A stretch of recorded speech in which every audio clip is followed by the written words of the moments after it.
নমস্কার বন্ধুরা, আজকে আমি বানাবো চিকেনের একটা রেসিপি। চিকেন নিয়ে নিয়েছি এখানে প্রায় 700 গ্রাম। আর যা যা লাগবে মশলা সব কিন্তু আমি রেডি করে নিয়েছি। এখানে দেখো আলু কেটে নিয়েছি, পেঁয়াজ কেটে নিয়েছি, গোটা রসুন, এখানে হলুদ, জিরের গুঁড়ো, এখানে আদা রসুন বাটা, পেঁয়াজ বাটা আর কাঁচা পাকা লঙ্কা বাটা আর 2টা লঙ্কা চিড়ে নিয়েছি।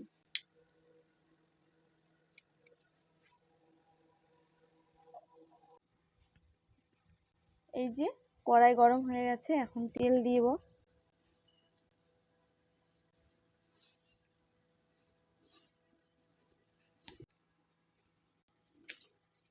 তেল গরম হয়ে গেছে, এখন আলুগুলো ভেজে নিব।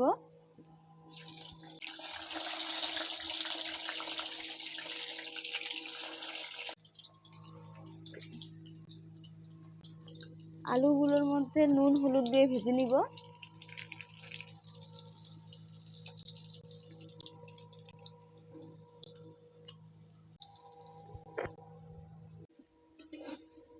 এই যে দেখো আলুগুলো কিন্তু খুব ভালো করে ভেজে নিয়েছি।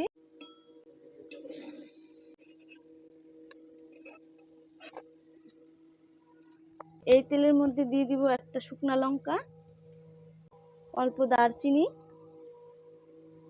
আর গোটা জিরে। পেঁয়াজটা দিয়ে দিব।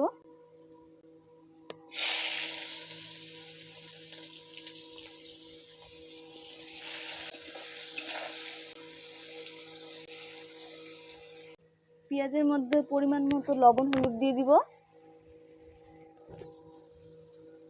একবারে দিয়ে দিলাম লবণটা, পরে আর মাংসতে দিতে লাগবে না।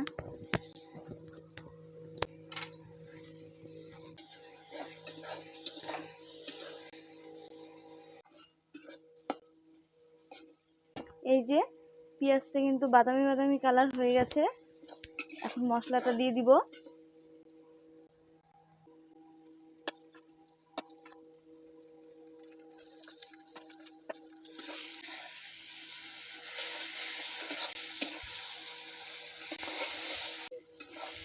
সব মশলাগুলো দিয়ে দিয়েছি।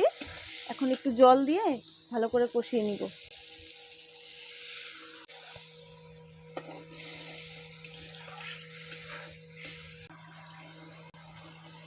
মশলা থেকে কিন্তু তেল ছেড়ে দিয়েছে। এখন মাংসটা দিয়ে দিব। লেগ পিস কে কে ভালোবাসো কমেন্ট করো তো।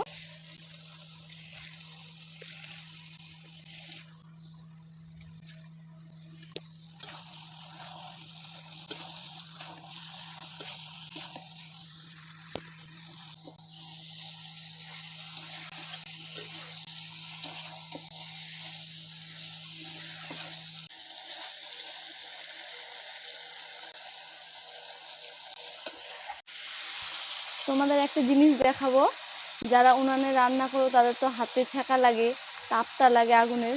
তার জন্য দেখো কি করলে তাপটা লাগবে না। এই পাথরটা এখানে দিয়ে রাখছি। এখন কিন্তু আমার হাতে একটুকু ছ্যাঁক লাগছে না, একটুকু আগুনের তাপটা কিন্তু লাগছে না। তোমরাও কিন্তু এই বুদ্ধিটা কাজে লাগাতে পারো।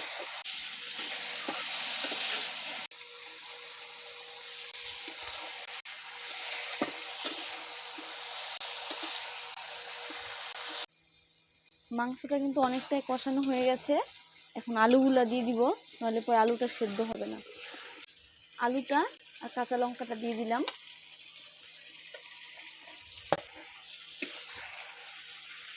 মাংসের মধ্যে সামান্য একটু জল দিয়ে দিব। জল দিয়ে আর একটু ভালো করে কষিয়ে নিই। তোমরা কে কে চিকেন পছন্দ করো অবশ্যই কমেন্ট করে জানাবা।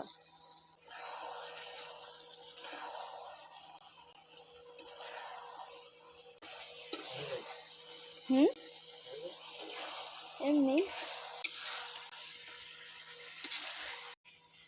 মাংসটা কিন্তু ভালো মতো কষানো হয়ে গেছে। এখন জল দিয়ে দিব। আমি কিন্তু এখানে ঠান্ডা জল দিব না, গরম করে নিয়েছি জলটা আগে, ওই জলটা দিব।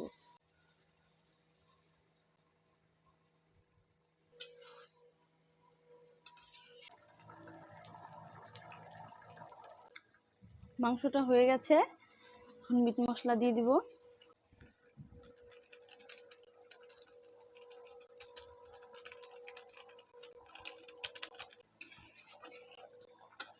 মিট মশলা দেওয়ার পরে 2 মিনিট জাল করে নিয়েছি, এখন নামিয়ে নেব।